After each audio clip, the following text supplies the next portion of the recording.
je vais décrire le cas de Quentin, la difficulté d'élever seule une adolescente. Contexte. Séverine a une mère dépendante à l'alcool, à laquelle la garde a été retirée il y a longtemps déjà et attribuée au père. La mère frappait le père à l'occasion, ce qui a amené à une séparation des parents. Quentin a été fragilisé par cette situation, mais a sans cesse montré qu'il se préoccupait de sa fille. Celle-ci s'est plainte à l'école de la sévérité de son père et de son manque de compréhension envers elle. La plainte est remontée jusqu'à l'APEA.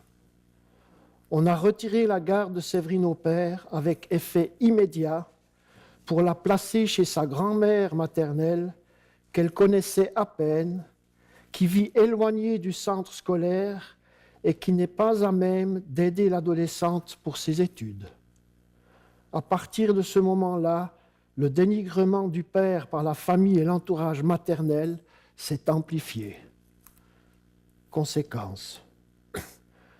Une adolescente de 15 ans qui a été entendue moult fois par différentes instances judiciaires, qui a appris que les problèmes, même mineurs, se résolvent au sein d'un tribunal, que ses désirs changeants sont plus importants que ses réels besoins, notamment celui d'être cadré.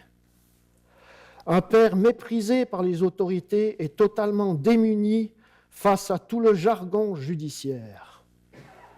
Il ne s'agit pas d'aliénation parentale, mais d'exclusion parentale. Séverine éprouve toujours de l'affection pour son père, mais elle décide elle-même quand et comment elle veut le voir. Quelques extraits. Séverine a maintenant 15 ans, et si elle ne se sent pas tellement bien dans sa peau, ça n'est pas seulement parce que l'adolescence n'est pas une période facile.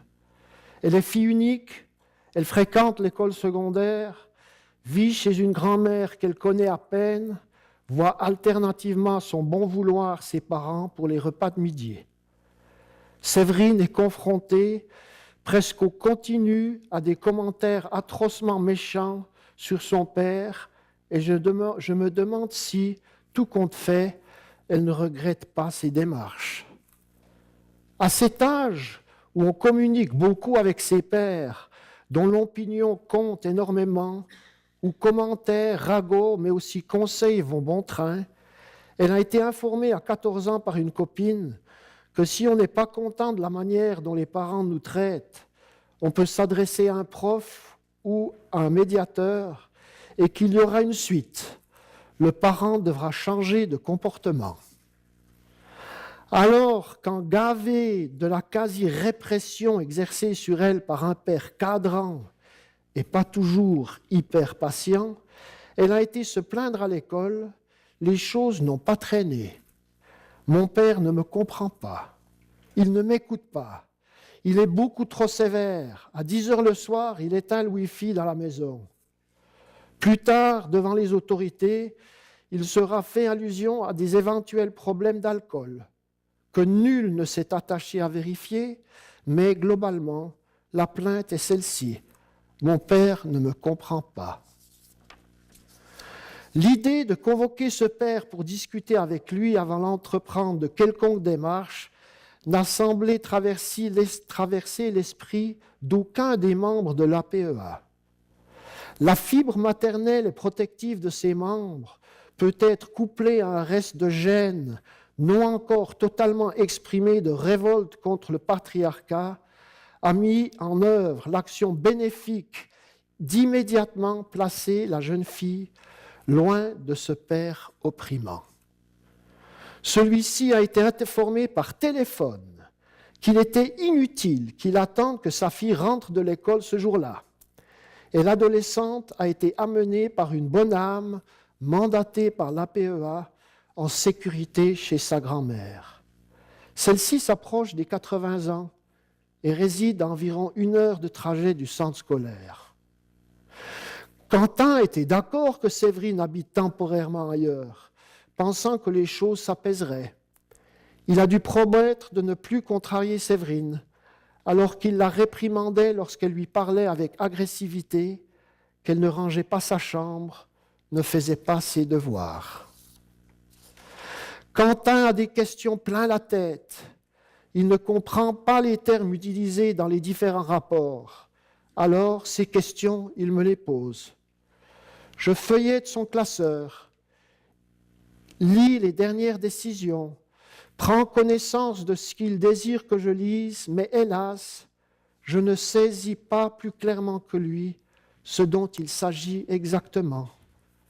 Je me demande comment il se fait que son avocat n'ait pas su lui donner des précisions ou n'en ait pas pris le temps. Et je ne peux m'empêcher de me questionner sur la pertinence de formuler les choses de manière si compliquée. Chaque rapport tire en longueur, car chaque analyse et chaque proposition, ou presque, se réfère soit à la loi, soit à la jurisprudence, soit à de la littérature sur le développement de l'enfant. Séverine a déposé un recours à la cour civile du tribunal cantonal pour que, le temps qu'une enquête sociale soit faite, afin de statuer sur son lieu de résidence sur la durée, elle ne soit plus obligée de manger chez son père 3 fois par semaine. Si Quentin avait su que le temporaire durerait près d'1 an, accompagné de toutes ces procédures sans fin et incompréhensibles, il se serait opposé à ce que sa fille habite chez sa grand-mère. Des procédures lourdes et coûteuses accompagnent les changements d'avis de Séverine sur les différents aspects de son quotidien et souvent empêchent de vivre dans la fluidité naturelle de la vie. Comme c'est dommage que Séverine et son père ne se soient jamais rencontrés dans un espace de médiation ou dans un cabinet de systémique plutôt que dans un tribunal. Les liens de Séverine et de Quentin se distendent et se renforcent, parfois soutenus et parfois contrés par les décisions officielles, et aucune relation suivie entre eux n'est garantie par ces décisions qui se succèdent. C'est vraiment ça le bien de l'enfant, dont chaque acteur de la protection de l'enfance se prévaut pour agir.